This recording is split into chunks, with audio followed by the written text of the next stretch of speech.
Dr. Hurst, welcome to the show. Well, I'm glad to be here.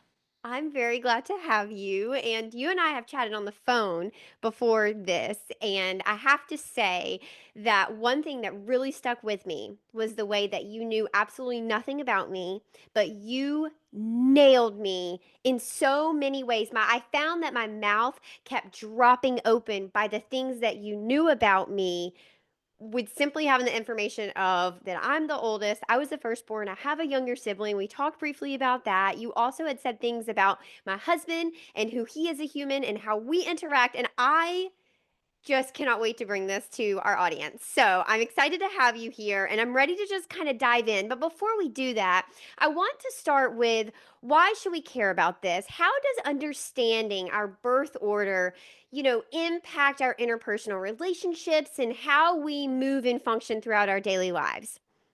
Well, that's a great question. That's a good way to start.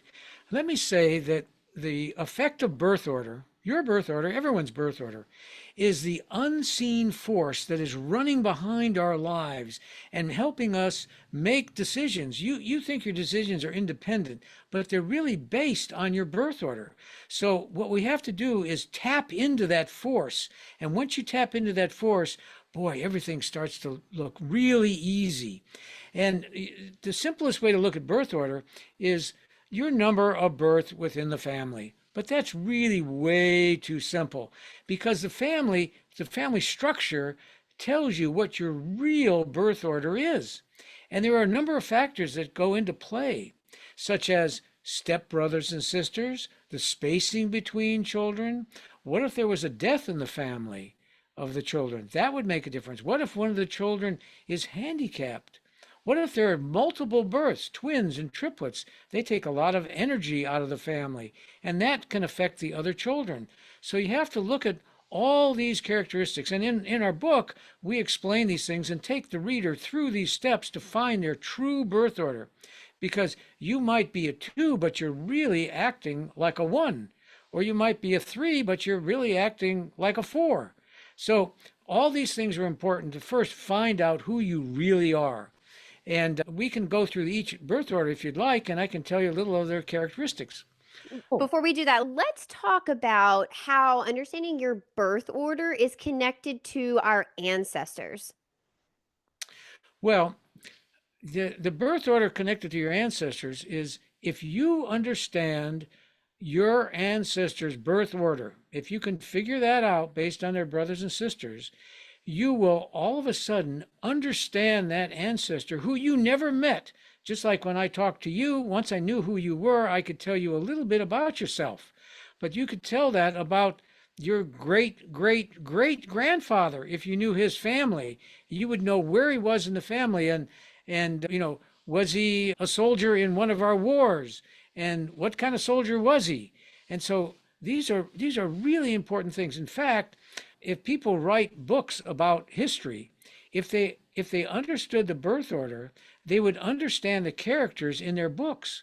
In fact, they play out just as they really are.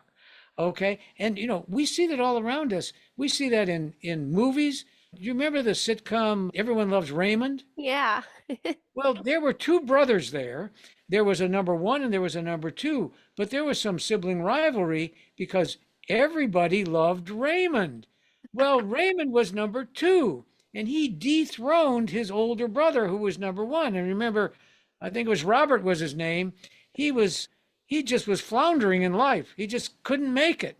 Whereas, Raymond he was the sports writer, and of course, his mother loved him because everybody loved Raymond because he was a success. That is so funny. Okay, so do you believe in astrology? Because a lot of this is reminding me of the things that people say about like your astrological signs. Well, there might be some relation to it, but I'll take it back a little bit in history. Where birth order got its start was with Alfred Adler, who was a contemporary of Freud's.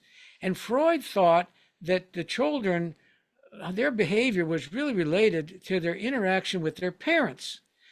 And Adler said, I don't think so. I think their behavior is related to their interaction with their brothers and their sisters. Now, they didn't get along, and there was a pretty good reason why they didn't get along because Freud was the oldest in his father's second family. and Adler was a number two. And so the number two wasn't going to be told what to do by the number one, and they eventually parted ways and never spoke again. So it's the interaction between the siblings that give you your birth order characteristics. You Mm. don't have to like your siblings, you just have to know they're there. And they will impact you. So, is it true? It must be true that your parents do change from one child to the other, though, and their parenting styles must also change.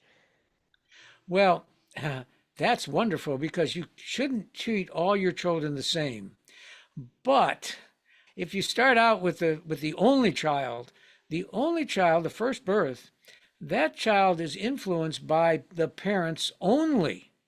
And if they never have any more siblings, that only child has a flavor of his two parents. So even though he only has his only birth order, his father could be a two, his mother could be a one, and they influence the characteristics of this particular only child. So they're all not the same. In fact, many of these only children, when they tell me who their parents were, what their birth orders were, I tell them who they married because the dominant parent influences a birth order. If the dominant parent of this only child was a number two, now it could be the mother, it could be the father, but they tell you who the dominant one is. I say, well, I guess your husband or your wife is a number two. And they say, oh my God, they are. Well, that's what you were drawn to because that's your other flavor, which is very interesting. That is so interesting. Okay, so let's go through the birth orders. Let's start with our only children, and they are, people pleasers, and they're usually very confident. What else do we need to know about our only children? Well, the only child is very self assured and they don't have to compete with anybody and they get all the attention. Now, remember the movie Willy Wonka and the Chocolate Factory? Yes. Those were all only children. And remember, one child was very supportive of his parents and his grandparents. That was Charlie, I think. And Yep. all the others were spoiled rotten. Mm. Okay, so it shows every birth order has two sides, the yin and the yang. Well, the only child, they can be very responsible, or they can be very spoiled. So it can go either way. But one older child told me one time. He said, after I read your book, I realized that I'm unemployable because I want to run the show and I believe I can do anything, and I don't listen to anybody. Now, that brings me to another story. I was doing some consulting work with a towing company, and the secretary told me she was down in Miami at the airport waiting for a plane with her boss. And her boss ordered a Dr. Pepper, and she had never had a Dr. Pepper. She said, "Can I have a sip of your Dr. Pepper?" And he says, "No." He says, "I'm an only child and I don't share." She Oh said, my "I couldn't gosh. believe it. That was my boss." And she says, "So you're still right." So those are the characteristics that come up. Now, only children, they want two types of family: either no family at all, like they grew up, or they want a big family and they want everybody around them, everything they thought they missed growing up. So you see, they all have two sides. So that's the only child. But they can be a little miniature adult. And these are the kids that in school, the other kids say, "Would you go talk to the teacher?" Because adults are their peer group. They're not intimidated by adults. They're also the ones that are usually president of the class because they appear like, adults. Now, the only child becomes a one when the second child is born. See, the only goes to a one. Mhm. Now, they're not so happy about this because now they have to share. They share in the limelight. And they want to be in charge. Well, what are they going to do to number two? They're going to tell number two what to do. And that's how number two gets the bad rap of being stubborn. They're not stubborn. They just don't want to be told what to do. Now, the number one child, he's going to be better in school. And he's going to follow the rules and try to be perfect in every way. In fact, they try so hard to be perfect, they felt that they can't make a mistake. But we don't want that. We want to make mistakes occasionally. That's okay. But number two is going to be just the opposite. They're going to have the more outgoing personality. They're going to be into sports. They're not going to be so much into books, unless number one slips. If number one slips in school, number two becomes the straight A student and dethrones number one. That's not so good. Dethroning, remember in the Bible, the story of Cain and Abel? That was a sibling rivalry that didn't turn out so well. Now, sibling rivalry is good as long as it doesn't take it to that extreme. But now, number two is going to have the more outgoing personality. That's the one that's going to be more involved in sports. Very competitive because they're competing against that number one right from the start. Now, number three, we say with that one, laughing on the outside, crying on the inside. The number three is so sensitive that they build a wall up around themselves. Rosie O'Donnell, believe it or not, is a three.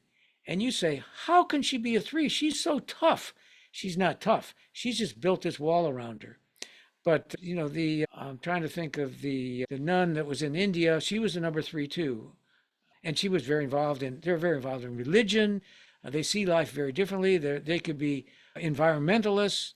They just can be very sweet people, but they're very easily influenced because they're open.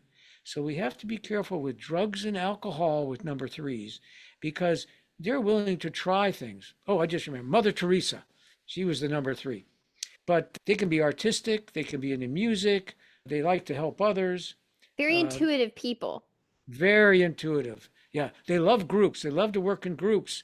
In fact, they really want to be in a group, and they can immediately sense all the interrelationships. When they're born, they have to understand 17 different relationships between the mother, the father, the firstborn, the secondborn, and they're just a natural at it. So they're very good. And then number four comes along. Number four is the baby in the family. Number four sometimes can hit the brothers and sisters because no one listens to number four because that's the baby. And they say, do we have to take him with us or her with us? And so the baby says, hey, they have to be loud. They can be the comedian in the family too. But they can be kind of forgetful and everyone takes care of the baby and they look after them. So that's kind of, oh, by the way, the number four can be good with adults too because he had all these older siblings. So adults don't intimidate number four like they might one of the other birth orders. So I know you're dealing with a lot of births. So these birth mothers and fathers can think about what kind of family do you want? Do you want a cohesive family where you have these ones, twos, threes, fours, all close together? Or do you want to space your children? Now, you're going to ask me a question about the spacing in a minute. So I'll let you go next. Yeah, okay. Right now, I'd love to hear your opinion on the middle child syndrome because when I asked our audience about birth order, so many people were concerned with having a third baby for various reasons, cost, logistics, but a lot of people brought up the fact that they were very concerned about middle child syndrome or always having a child feeling left out. What do you think about that? Okay, that's a great question and one I get all the time. I don't ever use the word middle child because what if you have six children or five children or four children? No, every birth order has its characteristics. And if you're worried about that number two child getting, we might say, the middle child syndrome, meaning, oh, they're stubborn, they don't want to be told what to do, they're already that way. It won't make any difference how many more children you have. That number two is that way already because he's getting the information from number one. Remember, they're interrelationships, telling him or her what to do, and they're going to say no. Now, how do you handle the number two child? What you do is you don't give them a chance to say yes or no. You give them a chance to make a decision, like, we're going to go out for fast food this evening. Would you like to go to Wendy's, Burger King, or McDonald's? You don't give them a chance to say, I'm not going, because they're going to say no, because that's just their nature. Don't That's who tell they are. me what we're going to do. Give me choices. Okay, so they're really great support people. They don't want to take over the organization. Number one wants to be in charge. Number two can be very supportive. But that's the other situation when you're in the workplace. Who are you working with? Are you working with number twos, with number ones? And is your boss a lower birth order than you? If you're a number one and your boss is a number three, you think, this person doesn't know what they're doing. I should be in charge, not number three. So you have to be very careful with that. But that's why birth order affects everything you do in your life. Everything. From finding a mechanic for your car to how are you going to deal with the teacher at your child's school? What's their birth order? How are they going to relate to your child? I mean, it's just the subtle force that's behind everything, and it's powerful. It is so powerful. Okay, I want to share what you shared with me on our phone call. So I'm going to give you a rundown, just a little reminder of my sibling order and my husband's sibling order. And I'd love for you to just kind of ramble off what comes to your head. So I'm a firstborn. I'm 5 years older than my sibling, and she's a female. My husband is a firstborn. He's 2 years older than his sibling, and she is a female. What drops into your head?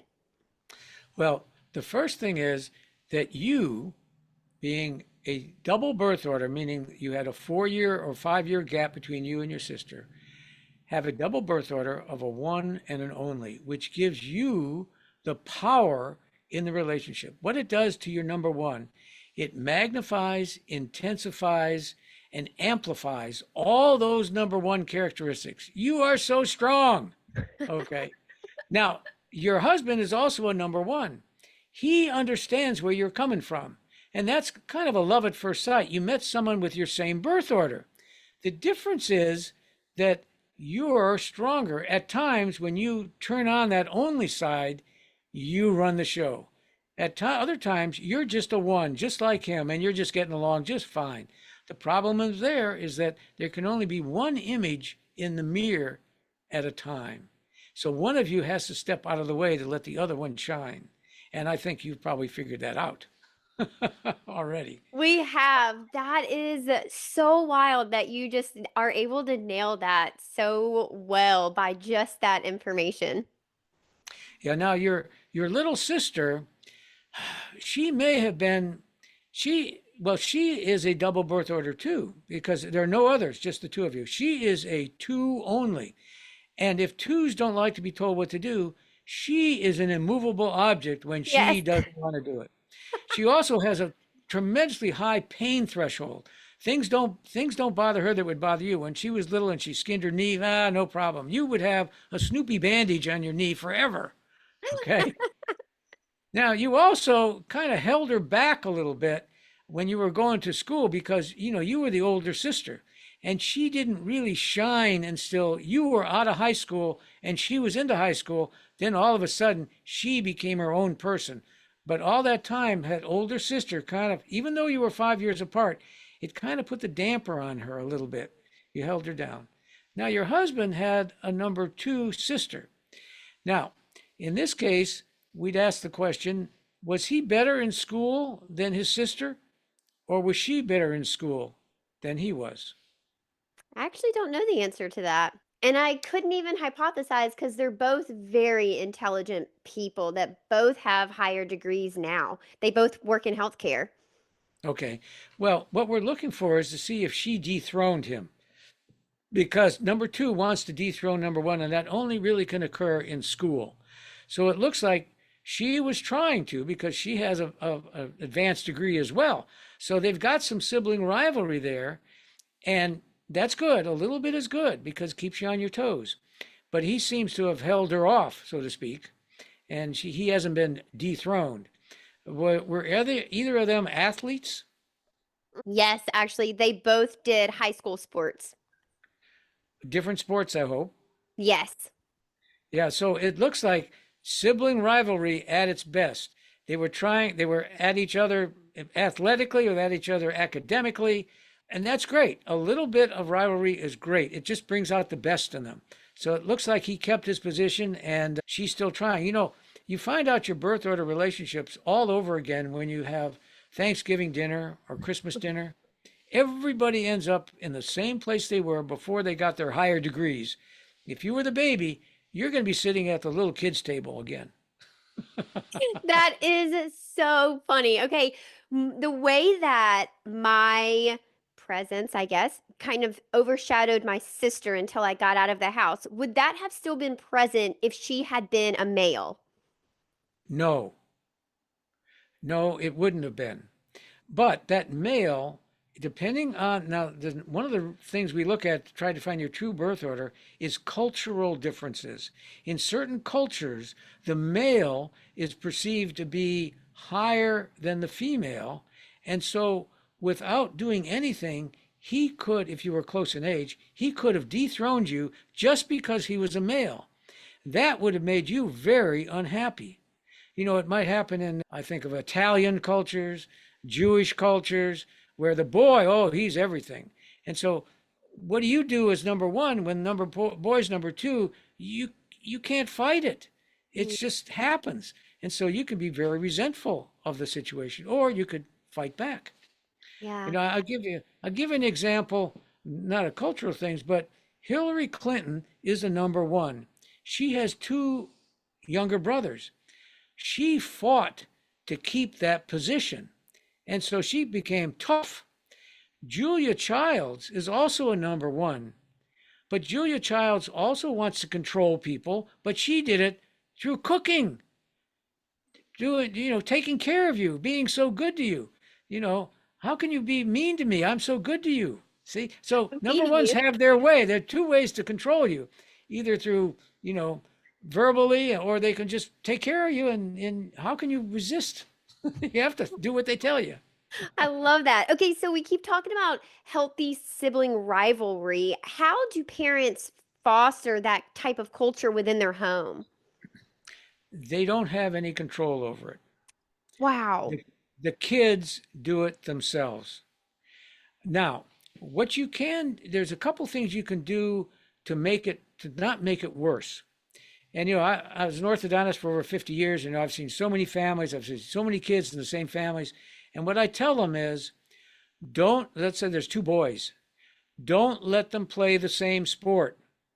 They're both into sports. Let one be a football player, let one be a baseball player. Don't put them both in baseball and both in football. So that will decrease the rivalry and they'll help support each other in their different sports. So that's a technique and they can watch it.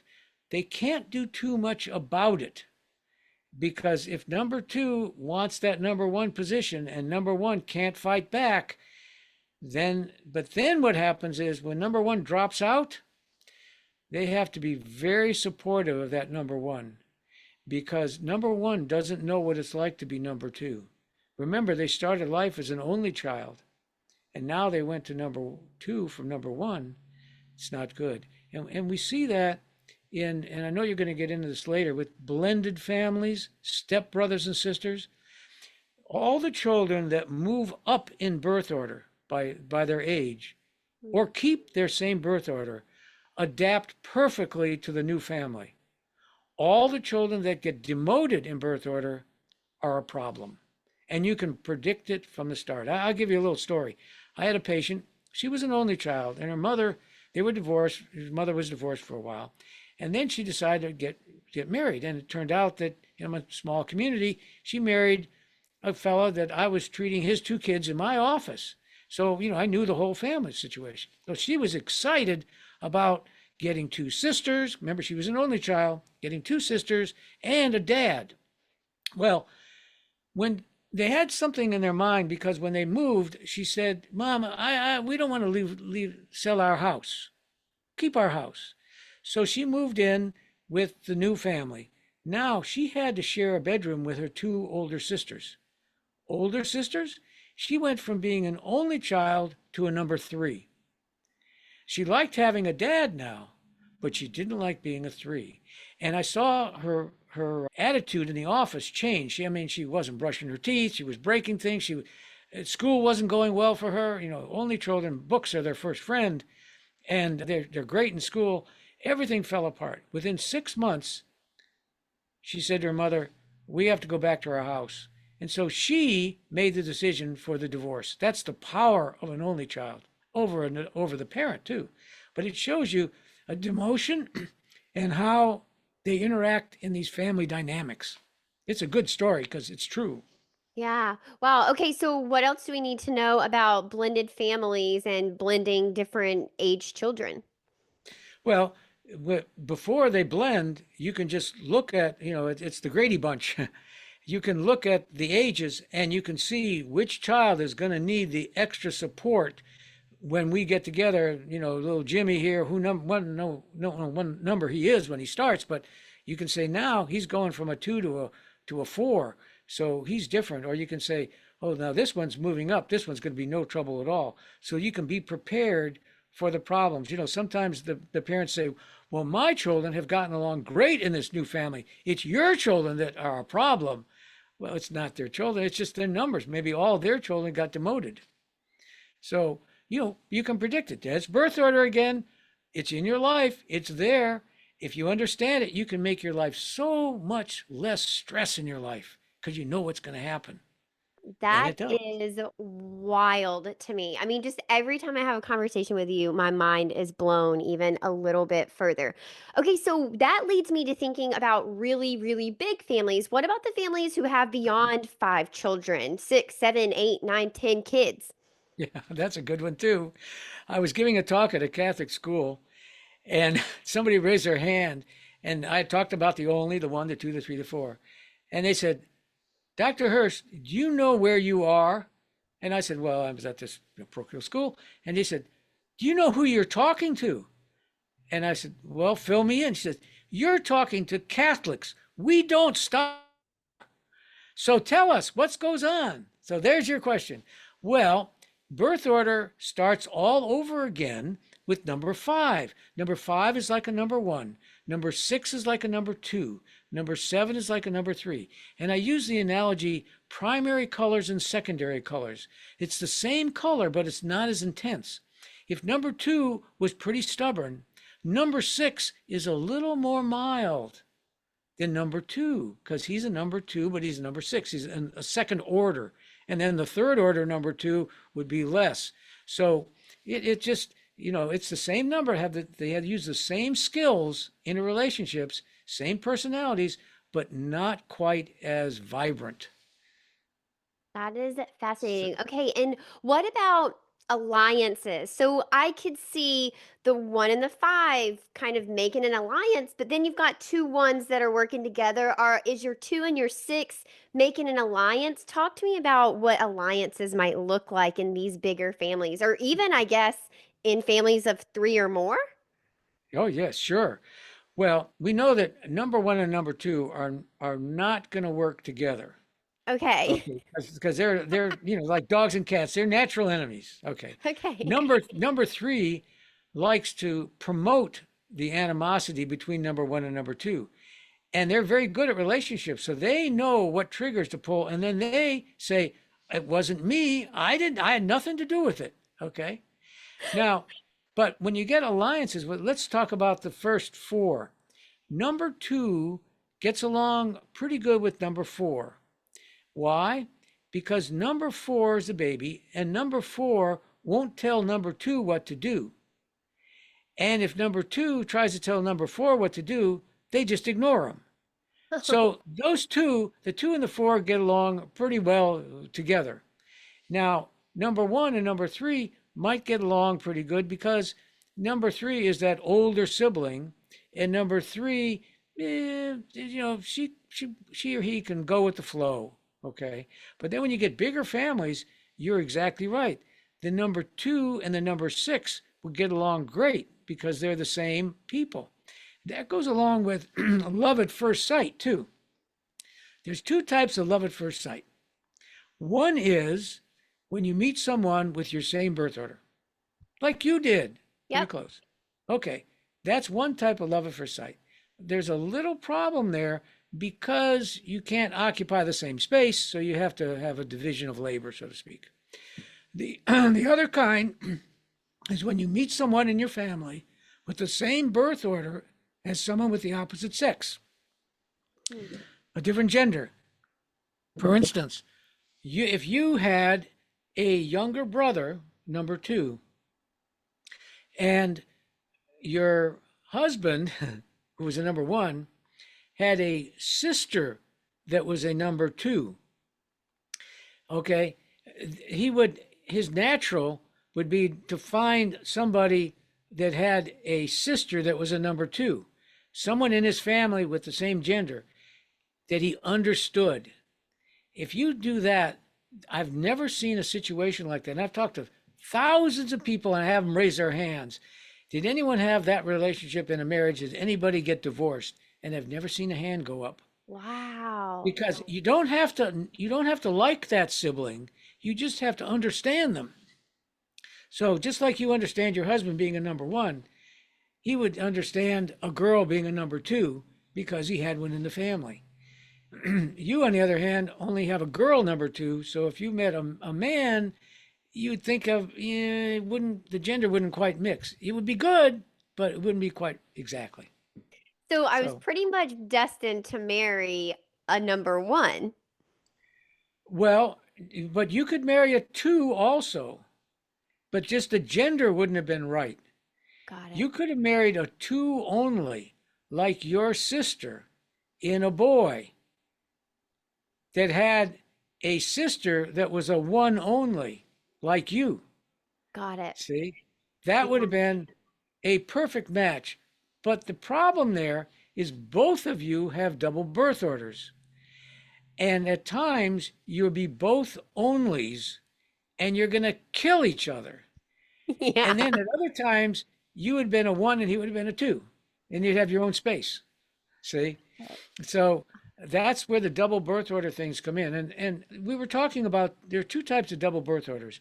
You're one where there's you add the only child to it, and then that gives you so much more power. But there's another type of double birth order too. Princess Di was another type of birth order. She was a double birth order. She had two older sisters. Then there was a gap of 5 years, and then she was born and her brother was born. So she was the third birth, but the oldest in the second family. So she was a 1-3 double birth order. So Hmm. she had two very different personalities. The one, she was trying to fight her way into that royal family. And the three, she was very intuitive and she was trying to help nations that had landmines left from wars. She was helping poor people. So she had two sides to her. And so that's another type of double birth order. And her brother would have been a 4-2.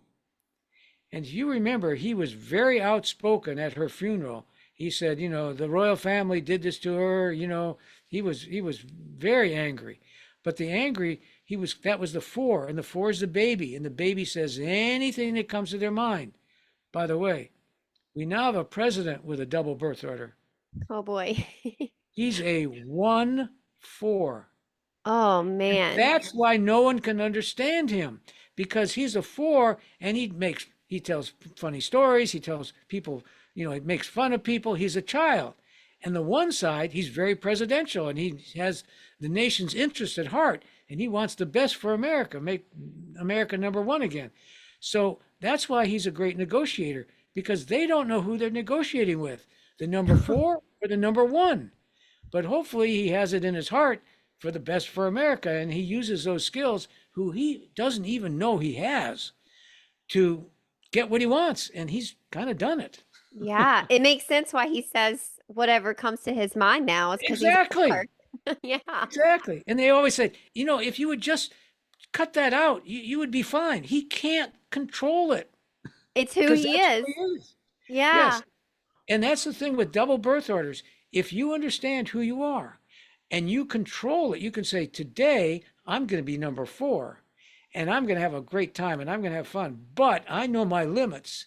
But if you don't understand birth order, it just flips back and forth and you have no control over it. And that's, of course, it drives the press crazy. Yeah. Okay, so talk to us about that. How would you go about controlling that once you learn your birth order and you identify, like, okay, this is part of my kind of core characteristic? What would someone do with this information? Well, once you know it, you can use it to your advantage because you know who you are and you know how you're going to relate to a stressful situation. And you can decide which person you are going to work with here because you know who you are, you know your characteristics, and you have two distinct characteristics, and you can put them in play at any time. Now, I tell employers you have to be very careful when you employ people with double birth orders because they will drive their co-employees crazy because they don't know who's coming into work today. So they're very good, but you have to be careful. And with I talk to HR directors all the time. I said, be careful. You don't hire everybody just like you because you like who you are, and you end up hiring all number ones or all number twos or all number threes. I said, you got to understand who you're hiring, and a family. Everybody is different, and everybody has a different role, and that's true in work too. Don't hire everybody the same because you're going to be at each other because you all want to occupy the same space. If everybody's different like a family, everybody has a place and you work together as a team. I love that. Okay, I would like to talk about two things that you brought up at the beginning of the episode, just because I know that there are listeners that it will be applicable to. But can you tell us a little bit about how the death of a child, maybe even a stillbirth, could impact a family? And then we can circle back to if a child has any sort of differing abilities or is handicapped. Sure. Vincent van Gogh was an example of what you just said. He had an older brother that died 1 year before he was born, and his brother was named Vincent van Gogh. Vincent van Gogh, the first one, was kept alive by the mother by having birthdays every year on his birthday and would never let the alive Vincent van Gogh be himself. So he was competing against this dead sibling who was perfect in every way. A dead sibling is always perfect. And if this happens in your family, this really affects that next sibling that lives because they can never compete. They're number one, but they're not number one. Number one's perfect. And they don't know how to compete with this. And with Vincent, it did drive him a little crazy. I mean, he cut off his ear and he had all kinds of problems, But so that's how a death of a sibling can affect the next born. It might not affect the following births, except that the family keeps bringing up this child. It might affect what their number is and their real number. Remember, true birth order? What is your true birth order? That can affect that. Hmm. Now, the other question you had was a sibling that was sick in the family. Is that what you said, or Yeah, ill? handicapped or just someone that has a differing ability. Okay, if you have a sibling in the family that has, let's say they're ADHD, okay, that child's going to get a little extra parenting that might affect the older sibling because the older sibling isn't getting the parenting that they thought they should be getting. But they can't say anything negative about their younger sibling because that younger sibling has a medical problem or something like that. So it does affect the children.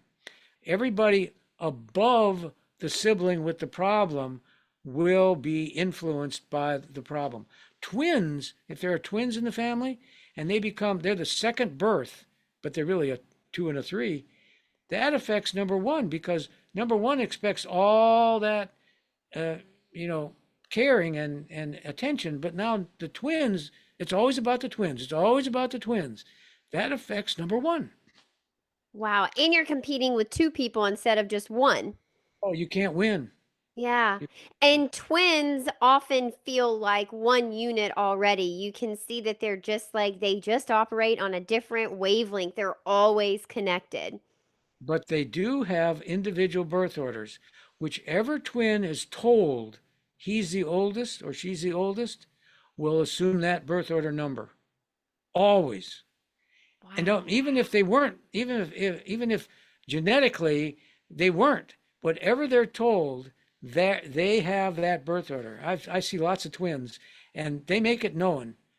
I'm the older twin, and and they take on the birth order characteristics of whatever the number is. Oh my gosh. And can we assume the same thing with like triplets and quadruplets that whatever that birth order is? Absolutely. But I did have one set of twins that, I did the medical history. I tried to find out whatever, and the mother said, "No, we don't. We've never told them who's older." And I said, "Why not?" She said, "We didn't want any rivalry between them." Well, that was bad. These two girls ended up with severe mental problems. They had their own language, which twins do a lot, but they never stopped having it. And they would come into the office, and one day one twin would be older, one day the other twin would be older. They didn't know who they were. They didn't have an identity. Every child wants an identity. I have to stress that more than anything. These kids had no identity. And as they grew up, their problems became worse and worse and worse because the parent wouldn't tell them who was older. They didn't know who they were. And the two of them, they couldn't fit into the same body. Granted, they were the same birth, but when you don't tell them who they are, they can't be each other. And that was deadly. And that was my own personal experience. I'd never had that happen before. So I'll tell that to your listeners. Uh, Tell them who's the older twin for sure. That is absolutely insane, just how important it is to our core identity to know where in your family you belong. Oh yes, for Wow. sure. Yeah. Wow. That is fascinating. Okay, I would like to talk about how divorce and remarrying impacts our children, even if maybe there's not additional children that come into the family. Okay, well, we touched on that earlier with what we call the blended family. And when that happens, look at those children and see who moves up in birth order and who moves down in birth order. And all those that have moved down are going to need extra help to adjust to this family. Uh, Sometimes what happens is if these children have more problems than they can handle, they end up living with the grandparents. And when that happens, it helps them, but also it might change their birth order again. They might become a type of an only child if they're the only one living with the grandparent. And they'll love it. You know, they'll hate coming back to that blended family and they'll love being with the grandparent. So that situation happens a lot, you Wow. know. Do we see any other trends or is there any other data that may be connected to birth order? I'm thinking specifically like health outcomes, mental health, depression, anxiety, anything like that. Well, that's kind of on an individual basis, but if you understand each birth order and what they really want out of life, number one wants to be in charge. And if they're not in a position where they can be in charge, they feel their life is unfulfilled. If number two doesn't want to be told what to do and they're in a position in life where they're being told what to do, they feel unfulfilled. And if number three isn't saving the world in some capacity, then they don't feel fulfilled. So you might say your mental health is based on what you end up in life, but I've found that given enough time, everybody finds their right niche. But if you understood your birth order, you'd go right there. You would don't pass go, go straight to where you're headed. And like you're in charge. I often am in charge. Sometimes I wonder if I'm the right person for the job, but I do show up and I do really, really enjoy what I get to do. So, Sure, I can yes, tell. that's so funny. That's so funny. Okay, I do have one last question before we talk about your book, which everyone should read. One of the things you mentioned at the beginning of the episode is that we shouldn't be parenting all of our children the same. So, the place I'd like to end with is, do you have tips for parents for handling each birth order? And are there things that parents can do to help them connect and understand their children deeper than just understanding their birth order? Yes, don't treat every child the same. Understand their innate personality characteristics and what they want. And then you can guide them into those areas that are going to fulfill their personality characteristics. You're going to guide that number one into a leadership position at their school. You're going to guide number two, perhaps, into athletics. They tend to be very sports oriented. You're going to guide number three into art and music, and that's going to be a nice fit for them. They'll kind of find their way, but you can give them a little nudge. Don't treat all children the same. And I'll give you one little story. I had a parent who had dreams of being a pro football player, and he had two girls, and then he had a number three child, which was a son. I was treating the son, and he wanted that son to be a professional football player. So he started playing football when he was itty bitty, and but the son, he was never that good. Now, dad was a quarterback. He wanted to turn his son into a great quarterback, and the son, he ended up playing football in high school, but he just didn't get there. Well, what was he doing in high school? He was doing a lot of time on the bench. While he was sitting on the bench, he was sketching the other players. He ended up being a graphic artist in New York, very successful, but a disappointment to his father, who tried to make him a professional quarterback. And so, had he seen, well, that wasn't his field. He went along with his dad, but he wasn't happy doing it. So that's how you can make your kids happy or unhappy, and make yourself happy too. Yeah, I was about to say it just makes for a more joyful time for everybody. Oh my goodness. Okay, this has been so insightful. I know people are going to be drooling for more information that they can get their hands on. Tell us about your book. I have it right here. You see all my notes are sticking out from things that I have put tabs on. Tell us about where we can get it, who should read it, and what you're going to learn inside your book. Okay. First of all, there are two versions. One is a paperback. That was the first edition. They can get that on Amazon, but I suggest you not to get it because the other version is hardcover in color, and it has a section in the back on questions that people have asked me at various functions. So we have questions and answers. And you can only get that on our website, which is mybirthorder.com.